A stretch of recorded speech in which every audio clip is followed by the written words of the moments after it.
calls for more countries to be put on a red list or for our borders to be closed completely. Where are you on that? I think the system needs to be strengthened. So even now, only 1% of travellers are being covered by hotel quarantine. That's much lower than what was expected when the government announced the policy. 99% of people aren't covered by hotel quarantine. And we also have that the majority of What's your understanding? Sorry to interrupt. What's your understanding of why that is so? So I think it's because they've restricted it to a certain number of those red list countries. The majority of people come from other places. And of course, what we know from the first wave is it wasn't just the red list countries, but the highest rate of countries that meant we had cases coming into the UK. In the first wave, it was less than 1% of cases came from China, over 60% which weren't being at the time. So I think that's why you can't just concentrate on a small number of areas. So that's the first problem. The second problem, I think, the majority of people arrive and still can travel home on public transport. So even if they're going to self-isolate at home, they're travelling home by public transport and they're not tested at the airport first. If you look at what South Korea does, what Australia or New Zealand do, they have both bigger hotel quarantine systems, but they also have testing at the airport. In South Korea's case, they have safe transport systems to get you home so you don't have to go on public transport. I think that's the range of things the government should be looking at. Where are you when it comes to summer holiday? So many people want to plan. You can understand that, obviously. Oh God, don't we all? All of us are desperate to be able to get a holiday in the sunshine. So we asked the Home Secretary about that last week, and she said it was too early for people to be booking now because the government's going to report on the 12th of April on their assessment of where we are with new variants, but also with how the impact on the vaccine programme and what the spread is and so on across the world as well as here in the UK.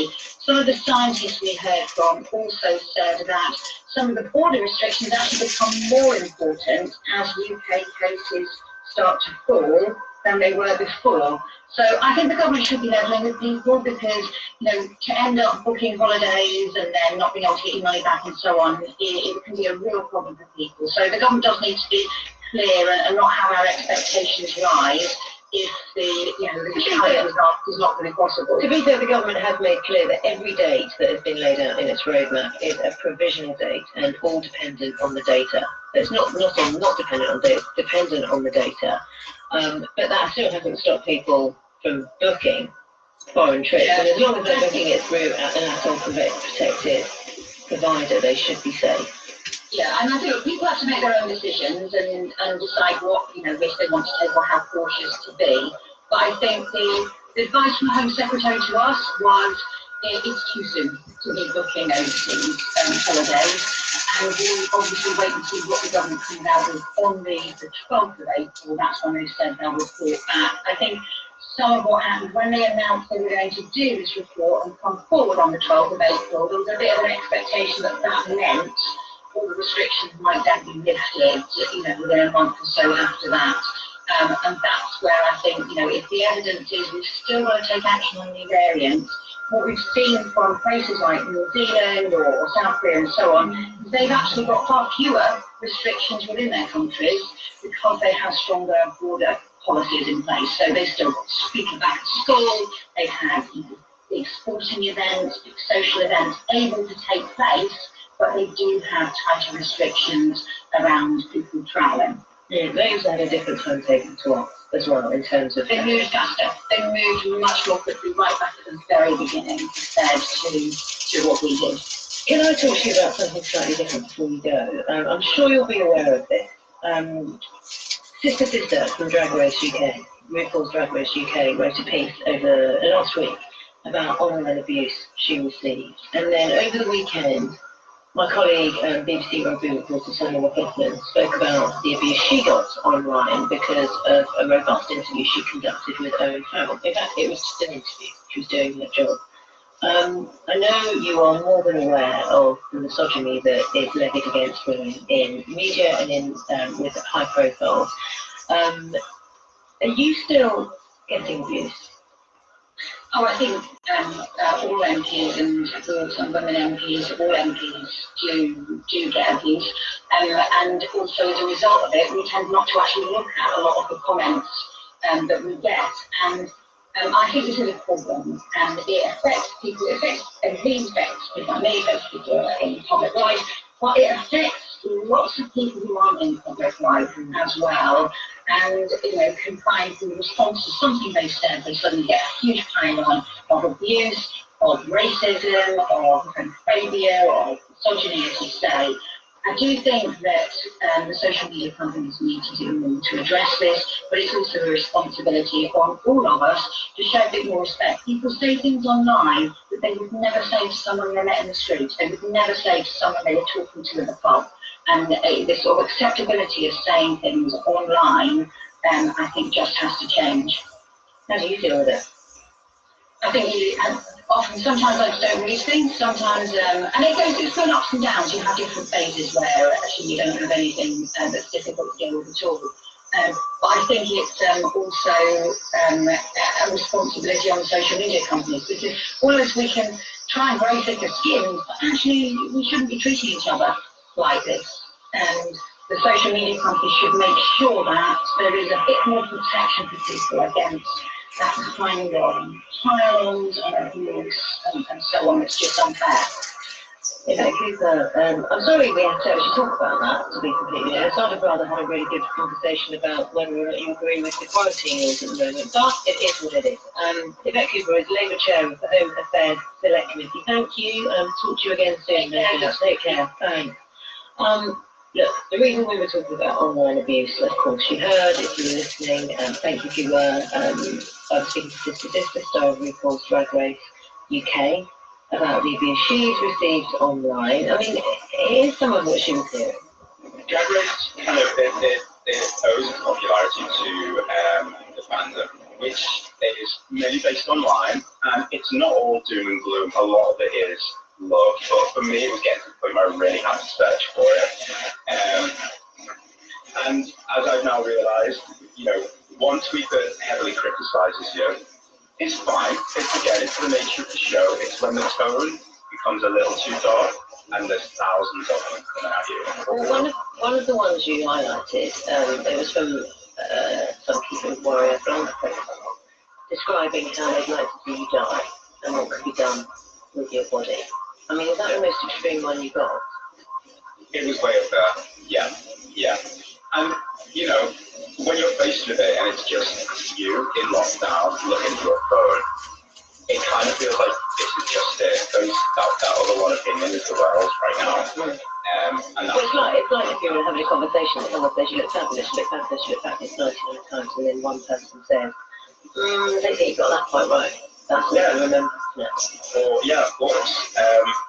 And the way that we're communicating now is different. We have to accept that the new normal is that we're all talking online. So we have to really consider, I've done it myself. I've started reading through and actually saying out loud, like vocalizing the tweets or the messages before I hit send. How does this sound? The other person on the receiving end of this, what are they going to actually hear?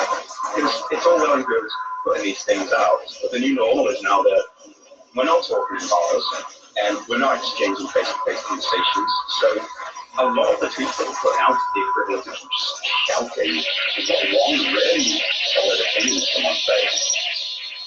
Yeah, absolutely. Over the weekend, so many depressing story emerged. I mentioned it earlier, Britain's multi-union reporter, Sonia McCausland, said that she'd been absented in the online abuse she received for her post-grad interview after where she was in England in the Switzerland on Saturday. BBC Sport has strongly condemned the abuse she's received. She's also received support from England Rugby and the Six Nations, as well as many players and journalists and colleagues. Let's talk to someone who has experienced similar abuse during her impressive career. First woman ever to commentate on Match of the Day. Obviously, star of radio, TV, podcast, Jackie Adli. Jackie, hello. Hi, Megha. Hi. How annoying is it that the conversation we are having now is about this? Depressing, isn't it? It is frustrating. It is frustrating. you wish it didn't happen. Unfortunately, it does, and we wish lots of things didn't happen. But this is something that really frustrates me, particularly because the nature of it is so nasty. And also, this is Sonia McLaughlin we're talking about here. I mean, she is, if you ask anybody who's regularly, even sane, right-minded, who is quite intelligent and watches sport on the television, and you ask them who's your favourite interviewer and what do you want from a TV interview, you'll probably mention the name Sonia McLaughlin because she has guts, she is extremely well respected, she asks relevant, pertinent questions, and she has respect for the people that she's interviewing. And once watching that interview yesterday, you might have felt a bit uncomfortable. This is Owen Farrell. Yeah, the Owen Farrell at the weekend. Yeah. So you might have thought, ouch, a little bit, because he didn't want to talk about the disciplinary situation and the refereeing situation. But she asked the key questions that were relevant to the game. Now, can you imagine how he answers it? Can you imagine, sorry for interrupting, if she hadn't answered those questions? Exactly, and do people want post-match interviews where the interviewer goes, oh, guess you'll be disappointed today then? I mean, how many times do we see that? You'll be there, this afternoon, I will be disappointed. That was not a question. Sonia asked proper, open questions which beg a response. Now, it's up to the person being interviewed as to how they respond. And Owen Farrell was outstanding in his response. And then she moved on to the next most pertinent issue, which was about England's discipline. Yeah. She can't ask those questions. And you don't have to like it, but people don't have to then go on Twitter and be utterly nasty, vile, and ridiculous about it. And to put all this in context, if you're listening or watching that match, right, listening to or watching that match, that's all any commentator would have been talking about. England's discipline, the penalty that was awarded, the refereeing, the fact that it got to 24-all, and then England faded, and Wales dominated completely. If you don't ask those questions, what happens is that, particularly female journalists, and Jackie, you can refute this by all means, they get slammed for not being tough enough, for not being, knowledgeable enough. So then Sonia does this, and people pile in on her. And you've had similar experiences in the past, haven't you? It's just not this year, last year phenomenon. No, unfortunately not. It goes back. What's on the social media goes back, really. I mean, you mentioned the Match of the Day thing. Luckily, that was 2007, when people were just trying to get hold of people on Friends Reunited to find out what I would like at school and things like that. Unfortunately, it's moved on since then. I joined in 2009 on Twitter, and it has got progressively worse as more people have joined. And I think particularly during the pandemic, when people aren't going to sporting events, they can't vent their frustration at their team or their manager in person. They can't flag those players or manager off to their mates, either at the ground or in the pub or on the train on the way home. They have a phone in their hands, and I think they go straight to it. But as long as Twitter's been going, and it's not just Twitter, it's all social media, people unfortunately do say the first thing that comes to mind. And I did an interview with Arsene Wenger in 2014 that I'm still very happy with today, in the sense that I asked the key questions that I knew Arsenal fans wanted an answer to, and I put them in a very direct but very, I felt, professional way, and I don't have any regrets about it. Most Arsenal fans were very, very pleased that I had asked those questions. But at a tiny minority, unfortunately, somebody said that they were going to come around my house and cut me and do some other really quite disgusting things that I can't say on the radio to me. And unfortunately, I did actually have to report one person because of the direct nature of the threat. Were they on social media? So direct, they answered you. They put your Twitter handle on. And they said they were going to come around my house and cut me, unfortunately. So when it was something as direct as that, and I was told that I should report it, and I didn't want to waste police time or anything, but someone said that there is actually this specific section of the police that deals specifically with these threats, and they managed to track it down to the house and the computer, but because it was a shared computer, they couldn't actually find anybody or take it further. That was fine. I just really would have been nice to go and have a knock on the door and be spoken to. But there have been unfortunately lots of other incidents where people, if they don't like you've asked a certain question, or they don't like you're a female commentator, or whatever it may be, that they then see the lowest hanging fruit to be abused for is your gender, because that's the one thing that's different to them. And even just a few weeks ago, I put on Twitter that I felt an Everton defender was fortunate not to have conceded a penalty in stoppage time, because he elbowed an opposing player in the head in stoppage time. And it was just a matter of course. I didn't think, oh, I'm a female tweeting this, I need to be careful here. And it's just really quite sad seeing some of the responses that were, again, some of them really disgusting, really, and one of them very funny, where they superimposed a picture of a vacuum cleaner in between Martin Keown and me on watching a BBC post-match interview, what have you. But some of them are funny, but then a lot of the time, these people that have used you for your gender on social media, you look at their avatar and they're with their wife and they're cuddling their baby daughter, and some of those I go back to and say, how would you feel if somebody said this to your daughter when she's growing up? But I have remonstrated with a couple of people quite politely in the past, and one or two of them have turned around and said, oh, actually, I didn't mean it, and apologised. Well, you can sometimes people around, but not the bar. Look, tell me what you think about this. So Chris has messaged me on social media, and was listening to Yvette Cooper a while ago, because I asked Yvette about her view on trolling and social media, and obviously most high-profile people have some element of trolling on social media. And Chris says, surely all high-profile people are going to get abuse online. Yvette Cooper was right, just ignore it. By Sonia McLaughlin going public with her tears, she has become the story. She did well with the interview. She needs to ignore the abuse. Can you put into words, Jackie, why it is difficult to ignore the abuse? Yeah, I mean, I agree to a certain extent that everybody with any kind of profile will get it. So it's certainly not just women. I'm not coming on here and saying, oh, it's terrible that people ever go at women. Of course not. I mean, any kind of abuse, or whatever it might be, the way something looks, or their exam, or their gender, or whatever it might be, it's horrible. But when you're on the end of it, and I'm sure being on the breakfast sofa, you probably had comments that you picked up on your way home. But then it's nasty, isn't it? If you're just being honest about it, we're all human, and whilst in this business after a few years, particularly doing football commentary, you do develop a thicker skin. You shouldn't have to have the hide of a rhino to come into this industry. And when people say things that are particularly cutting about your gender or what have you, it can be very hurtful. And I always message people when they've been on the end of this and say, unfortunately, I know what you're going through, and if you want to pick up the call and talk it through, then please do. But also, I know that it will go off for a few days and you'll feel much better about life. But for a couple of days, it can be absolutely hideous. Can I make clear as well, and I'm not speaking for you or for any other woman or for any other person who has experienced of online abuse. No one who does their job, has a high-profile job, no one minds being criticised. Yeah, you don't have to have the hide of a rhino, as you say, but we are pretty thick-skinned to a certain extent. And if you criticise us fairly, didn't think you got the most out of that interview, I wish you'd asked this, I feel that I haven't learned anything, that's fair criticism, yeah? And yeah, social media, by all means, come in, exchange views. It's supposed to be somewhere to exchange views.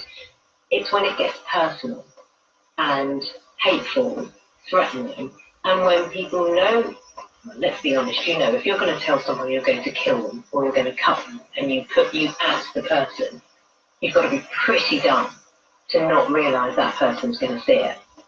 And that's not on. That's where, you can hear it in my voice, that's when I get angry. Yeah, and I see it all the time with footballers as well. I mean, when fans obviously frustrated at the result, the performance of the play, you think he's not put a shift in or he's not done that. You don't always have to act them. You can say, I thought so-and-so was terrible today and need to be replaced next season. Or you can have an opinion, or even a strong opinion. But I think when you act people, it goes beyond the pale. But unfortunately, as you're aware, it's not just a social media thing. I mean, it happened years ago. I mean, when I was 6 months pregnant with my first child, I used to go into the BBC Television Centre, and once a week I'd do the sports news on the BBC News channel, and every week without fail I would have a handwritten letter waiting for me in my pigeonhole that I shared with Sean Fletcher at the time. He thought I was getting nice letters every week, and unfortunately they were threatening letters every single week from somebody who looked like they were writing a letter with their wrong hand and saying things such as, watch out, you have enemies, watch your back, get out of football and leave it to the men.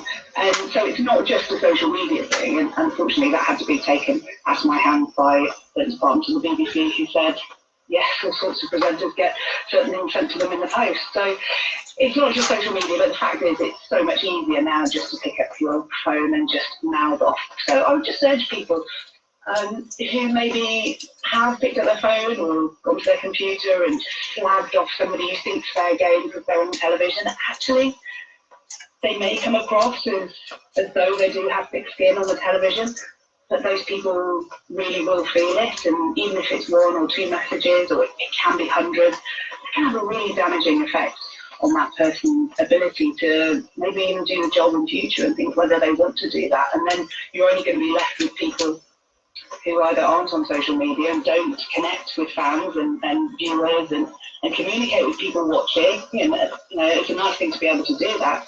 But I think some of those people are going to spoil it for everybody, unfortunately. You know, I'd go a little bit further. I'd just simply say, if you wouldn't say it to your mother, your sister, your daughter, your father, your friend, but to their face, why on earth do you think you can say it to someone else?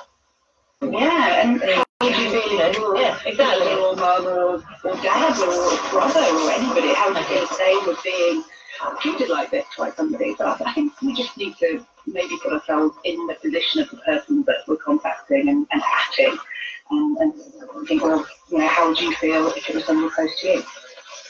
Jackie, always good to hear your views. Thanks very much. That's Jackie Oakley there. And Sonia, if you are listening, you've got all of our support, I'm sure. And you're still brilliant. The time now is 12:31. There's been lots of conversations about border controls. I was talking to Rebecca Cooper from Labour a little earlier. This after a new variant has caused some concerns. This is what Nick Hatfield's looking at. Morning, Nick. Afternoon, Nick. Yeah, hi Megan. Yeah, this is the really interesting story around today. The variant from Brazil. The government actually been criticised this morning for not bringing in stricter border controls in England sooner. And it's after it emerged that 6 people were infected with this variant. One of them in England remains untraced, prompting an appeal for anyone without a test result from February the 12th or 13th to come forward. In other news today, there's a 2.6% rise in rail fares despite falling demand for services. The Department for Transport says the increase of 1% above inflation is the lowest rise in 4 years, despite what it calls unprecedented taxpayer support for the industry. Figures suggest teachers in England are at no greater risk of catching COVID than any other working age adults. The Office for National Statistics found around 15% of teachers tested positive between December the 2nd and 10th. And that's compared to just over 18% of other working age adults. And as we've been hearing about all this morning, British stars have been picked up lots of the awards at the Golden Globes last night. The Crown dominated the TV categories of wins for Josh O'Connor and Emma Corrin, who play Prince Charles and Princess Diana. Nick, thanks very much, Nick Hatfield there. Delith, you're taking a look at the sport for us. Afternoon. Afternoon, Schumacher. Yes, horse racing leading the ball again, which is a bit unusual. But owner Michael O'Leary says Gigginstown will continue to support leading Irish racehorse trainer Gordon Elliott, despite a photo that emerged of Elliott sitting on a dead horse. O'Leary has described the photo as unacceptable and grievous, but has called it a momentary lapse in judgment, adding, "We all make mistakes." Elliott has profoundly apologised for the incident, which is being investigated by the Irish Horse Racing Regulatory Board. Our senior sports news reporter Laura Scott is across the story. There has been speculation Elliott could be facing a ban if he's found to have breached the rules on not acting in a way that's prejudicial to the reputation and integrity of horse racing. We know the BHA is keen for this to be wrapped up before Cheltenham, which begins 2 weeks tomorrow. Then next month there's the Grand National, where, as you mentioned, he's due to be saddling Tiger Roll for bidding for a 3rd win in the race. But there is widespread concern more widely and that this matter could strike a hammer blow to racing's promotion of welfare and the notion that horses receive five-star treatment on and off the racecourse. As one insider told me yesterday, they have no idea how far this goes. Police in Spain have detained the former president of Barcelona football club, Josep Maria Bartomeu, and raided its offices. 3 other officials have also been detained. The police are investigating allegations that a company was paid during Bartomeu's presidency to boost his profile and spread defamatory content about his opponents. Jose Mourinho believes Gareth Bale is playing to his very best after the Welshman scored a brace and set up another in Tottenham's 4-0 demolition of Burnley yesterday. Bale's now been involved in 7 of his side's goals in the last 4 games. Former Spurs midfielder Danny Murphy argues Bale should have been given a run in the side sooner.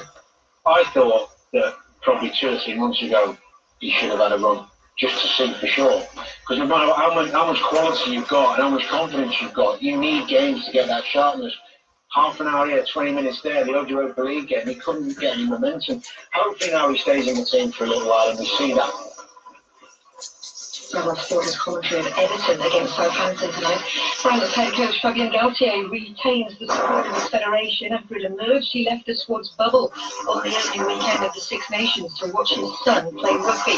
France's game against Scotland yesterday was postponed because of an outbreak of coronavirus within the squad, with Galtier providing the first positive test following their win over Ireland 2 weeks ago.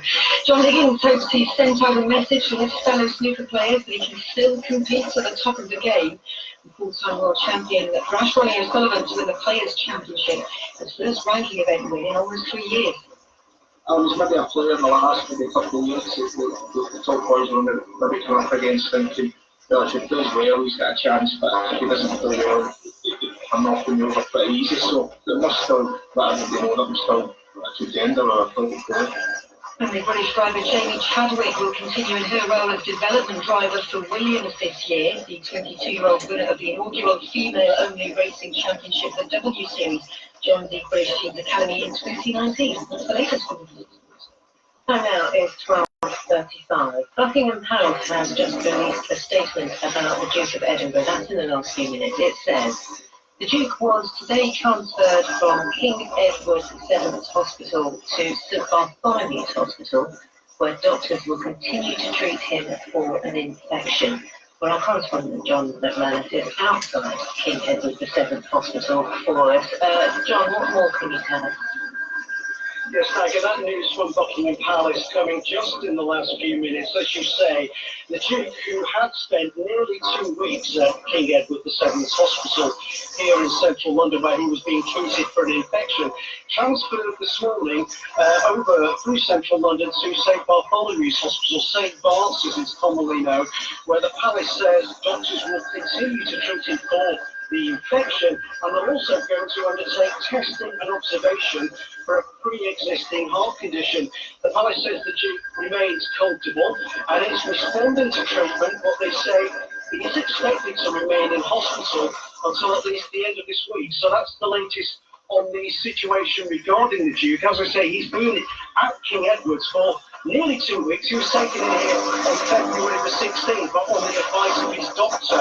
The palace told us he was suffering from the infection and didn't elaborate any further. They are, of course, usually extremely private about the health of all the royals, but particularly the Duke of Edinburgh and the Queen. And any information we have managed to glean actually came from members of the Duke's own family, with Prince Edward and the Duke of Cambridge both commenting at different times that the Duke was okay, as they said.